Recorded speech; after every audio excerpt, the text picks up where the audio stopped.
खबरों में बने रहने के लिए बेल आइकन दबाएं और फर्स्ट इंडिया न्यूज को सब्सक्राइब कीजिए। रुख करते हैं न्यूज ब्लास्ट खबरों की ओर। सेना की मजबूती के लिए जल्द साकार होगा ड्रीम प्रोजेक्ट। तीनों सेनाओं की थिएटर कमान के गठन की प्रक्रिया शुरू। रक्षा मंत्रालय ने इंटर सर्विसेज ऑर्गेनाइजेशन बिल संसद में पेश किया है। थिएटर कमान के बाद तीनों सेना एक ही निर्देश पर काम करेंगे।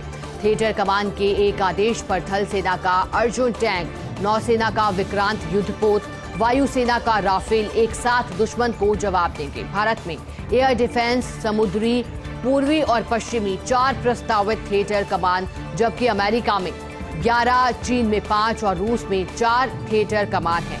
देश में अभी तीनों सेनाओं की अलग अलग 17 कमान है। इनमें से 7 थल सेना, वायुसेना की और 3 कमान नौसेना की। इसके अलावा 2003 में स्थापित एक स्ट्रेटेजिक फोर्सेस कमान पर परमाणु शस्त्रागार की सुरक्षा का जिम्मा। तो देखिए, ये बड़ी जानकारी आपको बता रहे हैं। हालांकि बाकी देशों में किस तरह के नियम हैं वो भी हमने आपको लगातार बताया कि किस तरह से सेना की मजबूती के लिए जल्द साकार होगा ड्रीम प्रोजेक्ट। तीनों सेनाओं को थिएटर कमान के गठन की प्रक्रिया भी शुरू कर दी गई है। रक्षा मंत्रालय ने इंटर सर्विसेज ऑर्गेनाइजेशन बिल संसद में पेश भी कर दिया है। थिएटर कमान के बाद तीनों सेना एक ही निर्देश पर काम कर सकेगी। थिएटर कमान के एक आदेश पर थल सेना का अर्जुन टैंक, तो वहीं नौसेना का विक्रांत युद्धपोत, वायुसेना का राफेल एक साथ दुश्मन को जवाब देंगे। भारत में एयर डिफेंस, समुद्री, पूर्वी और पश्चिमी 4 प्रस्तावित थिएटर कमान, तो जबकि अमेरिका की बात की जाए तो वहां 11, चीन में 5 और जबकि रूस में 4 थिएटर कमान है। देश में अभी तीनों सेनाओं की अलग अलग 17 कमान है। इनमें से 7 थल सेना और वायुसेना की और नौसेना की बात की जाए तो इनकी अलावा 3 कमान है। इसके अलावा 2003 में स्थापित एक स्ट्रेटेजिक फोर्सेस कमान पर परमाणु शस्त्रागार की सुरक्षा का जिम्मा है।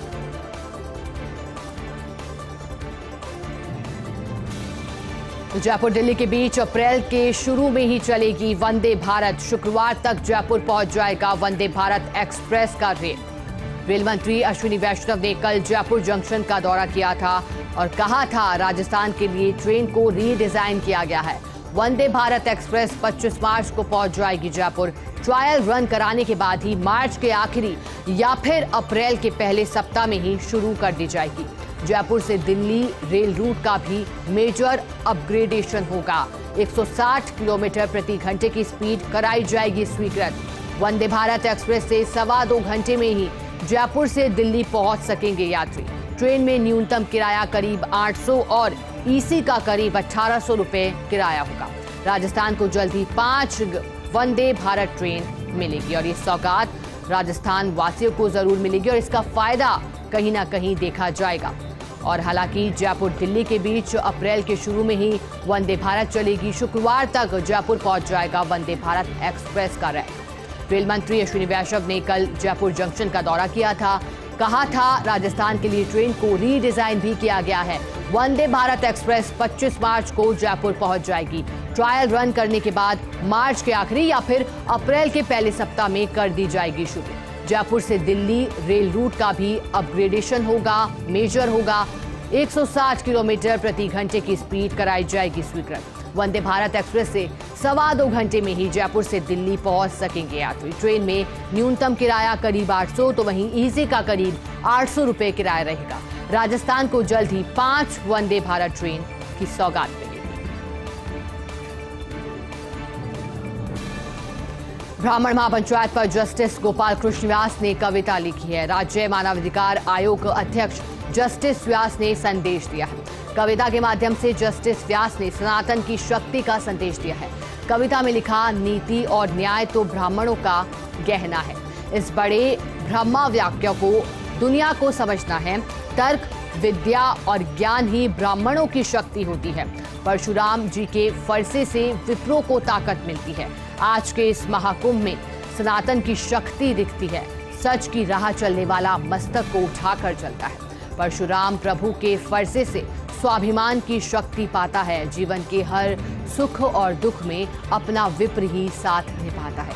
परशुराम जी के चरणों में हम शीश झुकाकर चलते हैं। धरती की हर विपदा को परशुराम भगवान ही हरते हैं। और कल जिस तरह से गुलाबी नगरी गुंजायमान रहा भगवान परशुराम के जयकारों से, और अब एक कविता, खूबसूरत कविता के माध्यम से, कितनी पंक्तियां एक बार फिर से आपको बताएंगे। ब्राह्मण महापंचायत पर जस्टिस गोपाल कृष्ण व्यास ने कविता लिखी है।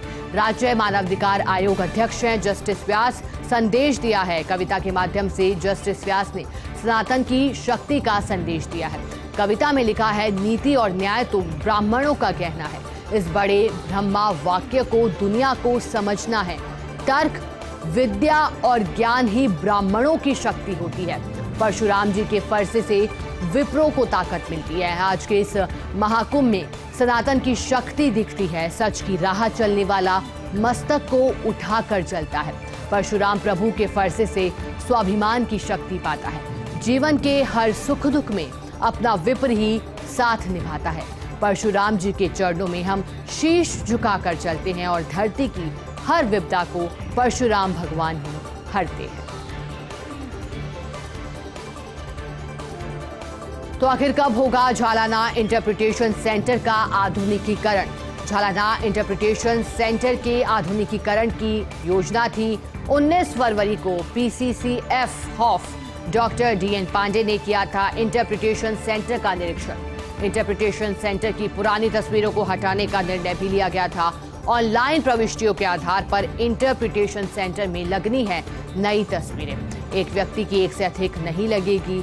इंटरप्रिटेशन सेंटर में तस्वीर देश भर से मांगी जाएगी। ऑनलाइन प्रविष्टियां स्टाफ सदस्य और अधिकारियों द्वारा ली गई तस्वीरों पर भी लगाई जाएगी सेंटर पर। हालांकि अभी आधुनिकीकरण की योजना पर काम शुरू नहीं हुआ है। झालाना आने वाले देश भर के पर्यटकों को है ऑनलाइन प्रविष्टि मांगने का इंतजार। सभी चाहते हैं कि उनकी ली गई बेहतरीन तस्वीरें लगे इस इंटरप्रिटेशन सेंटर में। अब देखना होगा कब वन विभाग इस योजना पर कार्य शुरू करेगा। इसी का सभी को इंतजार है कि कब योजना पर कार्य शुरू होगा और कब इंतजार खत्म होगा, क्योंकि सवाल भी है, यही कह रहा है कि आखिरकार कब होगा झालाना इंटरप्रिटेशन सेंटर का आधुनिकीकरण। झालाना इंटरप्रिटेशन सेंटर के आधुनिकीकरण की योजना थी। 19 फरवरी को PCCF HoFF doctor DN Pandey ने किया था इंटरप्रिटेशन सेंटर का निरीक्षण। इंटरप्रिटेशन सेंटर की पुरानी तस्वीरों को हटाने का भी निर्णय लिया गया था। ऑनलाइन प्रविष्टियों के आधार पर इंटरप्रिटेशन सेंटर में नई तस्वीरें लगनी हैं। एक व्यक्ति की एक से अधिक तस्वीरें नहीं लगेगी। इंटरप्रिटेशन सेंटर में तस्वीर देश भर से मांगी जाएगी। ऑनलाइन प्रविष्टियां स्टाफ सदस्य और अधिकारियों द्वारा ली गई तस्वीरें भी लगाई जाएगी सेंटर पर। हालांकि अभी तक आधुनिकीकरण की जो योजना है उस पर काम शुरू नहीं हुआ है। झालाना आने वाले देश भर के पर्यटकों को है ऑनलाइन प्रविष्टि मांगने का इंतजार। सभी चाहते हैं कि उनकी ली गई बेहतरीन तस्वीरें भी इस इंटरप्रिटेशन सेंटर में लगे। अब देखना होगा कि कब इन वन विभाग इस योजना पर कार्य शुरू करता है। बेमौसम बारिश से अन्नदाताओं की उम्मीदों पर पानी फिरा है। खेत में खड़ी, खलियानों में पड़ी आस पर ओलों की बरसात। गेहूं, सरसों, चना, जीरा, रायड़ा, सरसों, इसबगोल की फसलें चौपट हुई हैं। किसानों की फसल खराबे को लेकर सीएम अशोक गहलोत भी गंभीर दिखाई दे रहे हैं। फसल खराब से मायूस किसानों का ट्वीट कर हौसला भी बढ़ाया है। कहा है बेमौसम बारिश एवं ओलावृष्टि से किसान परेशान हैं। फसल खराबे का आकलन करने के लिए गिरदावरी की जा रही है। राज्य सरकार इस मुश्किल समय में किसानों के साथ खड़ी है। फसलों में हुए नुकसान का आकलन कर मुआवजा भी दिया जाएगा। साथ ही अन्नदाताओं के संकट पर आज विधानसभा में भी चर्चा होनी है। विधायक अपने क्षेत्रों में हुए फसल खराबे की सदन में बात रखेंगे। फसल आपदा राहत मंत्री फसल खराबे पर रखेंगे सरकार का पक्ष। यानी कि जिस तरह से पश्चिमी विक्षोभ सक्रिय हुआ, असर देखा गया, बारिश, ओले देखे गए, हवाएं ठंडी देखी गई, जिससे किसानों की चिंता बढ़ी है। बेमौसम बारिश से अन्नदाताओं की उम्मीदों पर पानी फिरा है। खेत में खड़ी, खलियानों में पड़ी आस पर ओलों की बरसात हुई है। गेहूं, सरसों, चना, जीरा, रायड़ा, सरसों, इसबगोल की फसलें चौपट हो गई हैं। किसानों की फसल खराबे को लेकर सीएम गहलोत भी गंभीर हैं। फसल खराबे से मायूस किसानों का ट्वीट कर हौसला बढ़ा दिया है। कहा है बेमौसम बारिश और ओलावृष्टि से किसान परेशान है। फसल खराबे का आकलन करने के लिए गिरदावरी की जा रही है। राज्य सरकार इस मुश्किल समय में किसानों के साथ खड़ी है। फसलों में हुए नुकसान का आकलन कर उन्हें मुआवजा भी दिया जाएगा। इसके साथ ही अन्नदाताओं के संकट पर आज विधानसभा में भी चर्चा होगी। विधायक अपने क्षेत्रों में हुए फसल खराबे की सदन में बात रखेंगे। फसल आपदा राहत मंत्री फसल खराबे पर रखेंगे सरकार का पक्ष।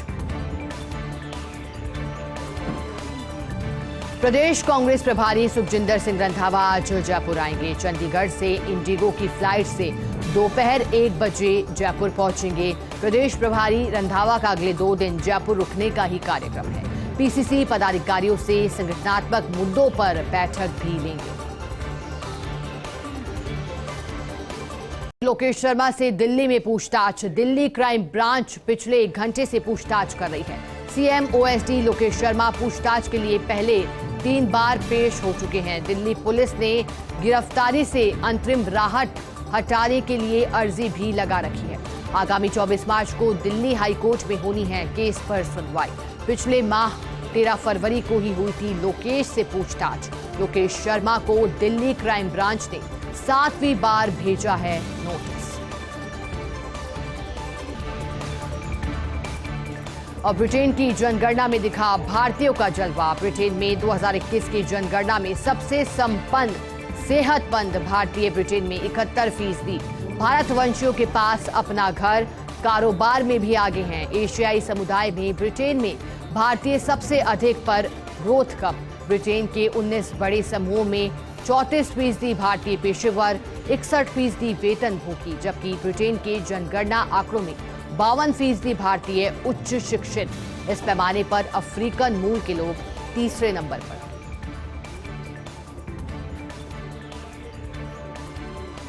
ऑस्कर जीतने के बाद जापान में फिल्म आरआरआर का क्रेज। जापान के सिनेमाघरों पर आरआरआर को देखने दिखाई दी भारी भीड़। 21 सप्ताह बाद वहां के 202 सिनेमाघरों में धूम अब भी जारी है। 21 सप्ताह में फिल्म करीब 83 करोड़ का कारोबार कर चुकी है। 20वें सप्ताह में फिल्म ने किया था 4.88 करोड़ का कारोबार।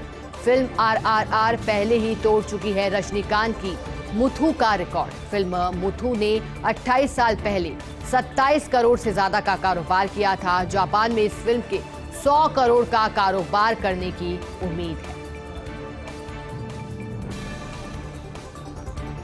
और अमेरिका में लगातार गहराता जा रहा बैंकिंग संकट।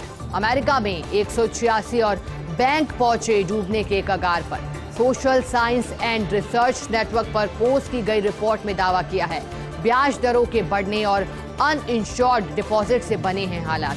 अमेरिका में 1 सप्ताह में 2 बैंक डूब गए और तीसरा इसकी कगार पर है। अब धीरे धीरे यूरोप की ओर बढ़ने लगा है बैंकिंग संकट। अमेरिका में लोग छोटे बैंकों से पैसे निकाल डाल रहे हैं बड़े बैंकों में। रिपोर्ट के मुताबिक अमेरिका में 2001 से अब तक 500 से भी अधिक बैंक डूबे हैं। हालांकि इस बैंकिंग संकट से भारत फिलहाल दूर है। भारत में बैंकिंग सिस्टम की रिजर्व बैंक इंडिया की प्रभावी मॉनिटरिंग हो रही है।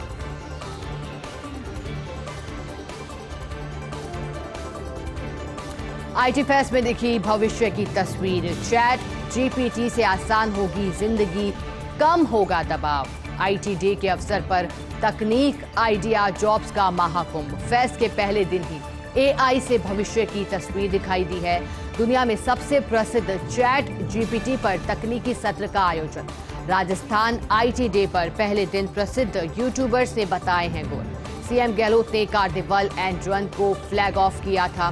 कहा सूचना प्रौद्योगिकी के क्षेत्र में राजस्थान बना है अग्रणी राज्य। भविष्य में प्रशासनिक कार्यों में आईटी का अहम योगदान भी होगा। सीएम अशोक गहलोत ने जवाहर कला केंद्र में बने स्मार्ट विलेज को देखा। आज सीएम गहलोत सुविधा, समृद्धि और खुशहाली की भी सौगात देंगे। Rajiv Gandhi knowledge service and innovation hub Jodhpur का शिलान्यास करेंगे। जन आधार, ई वॉलेट और सीएम आश्रित सेवा योजना भी लॉन्च करेंगे। और इसी के साथ फिलहाल न्यूज ब्लास्ट खबरों में इतना ही। आप बने रहिए हमारे साथ और देखते रहिए फर्स्ट इंडिया।